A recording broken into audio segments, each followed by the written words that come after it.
The laughter felt like shards of glass in my ears. Forks clinked, wine glasses tilted, and my father's voice cut through it all. 30 years old, no husband, no kids? What does it feel like to be a failure? His words were coated in mockery, but the sting was deliberate. The others, my cousins, my aunt, laughed like obedient puppets. I didn't laugh. I didn't even flinch. I cut my steak slowly, let the knife glide through the meat. My pulse didn't rise, my hands didn't shake. Because tonight wasn't just dinner. It was the last act of a play I'd been directing for months. I looked up, met his eyes, and said, "What does it feel like that this failure is about to stop paying your bills?" The laughter stopped. 2. It's strange. People assume revenge starts with rage. It doesn't. It starts with silence. 2 years ago, I would have cried. Back then, I was still the obedient daughter, transferring money into his account every month, funding his debts, cleaning up the messes he left behind. Because that's what good daughters do. But last winter, I found the bank statements. Not mine, his. The man who constantly complained about barely surviving had been draining my transfers into a secret account and paying for a woman's apartment, not my mother's, another woman, younger, pretty. My mother knew. She'd known for years. She just stayed quiet because he kept her under financial control. The night I found out, I didn't scream. I closed the laptop, poured myself a drink, and started thinking. 3. I watched him for months, tracked the lies, the dinners he had with old friends that were actually hotel stays, the way he kept borrowing from relatives, knowing I'd always bail him out.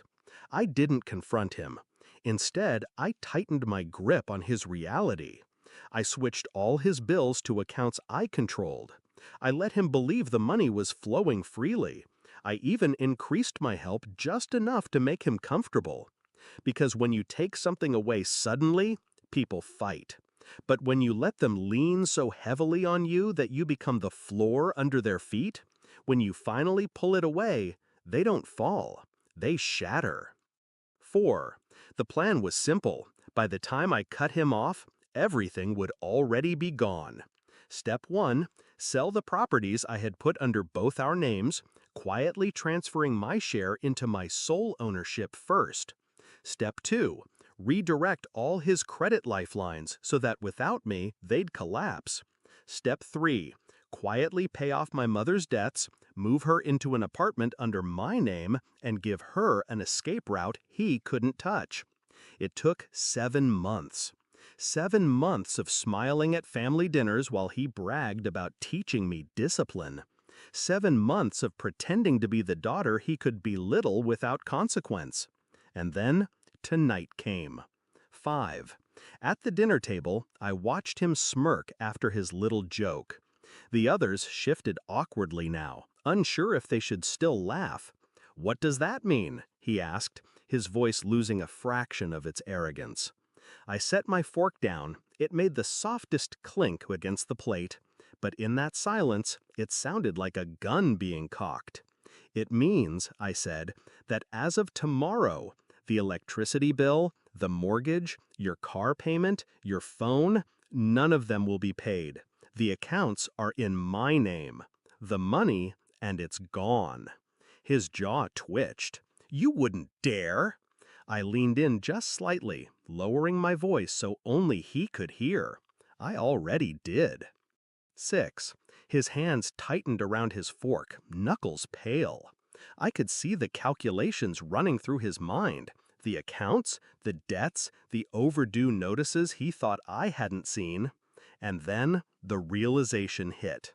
Without me, everything falls. "I'm still your father," he said, desperate now, quieter. "Exactly," I replied. "And a father protects his family. You sold yours." His face drained of color. The others at the table looked between us, sensing the undercurrent but too afraid to ask. I picked up my wine glass, took a slow sip, and said to the room, Well, looks like the failure is excused from dinner. 7. I walked out without looking back. By the time he got home, the lights wouldn't turn on. The locks would be changed. His name stripped from every account. I didn't feel joy. I didn't feel guilt. I felt clean. Because sometimes the only way to stop someone from treating you like nothing is to show them how much nothing feels like. 8. People think revenge is loud, but the most beautiful kind is quiet. It's not screaming in the moment. It's smiling while the ground disappears beneath them, and knowing you were the one who pulled it away. That night, my phone buzzed with messages from my mother. She was already in her new apartment, safe, warm, free. I poured myself another glass of wine and looked out at the city lights. Failure? No. I hadn't lost anything. I'd simply returned what was his. Nothing.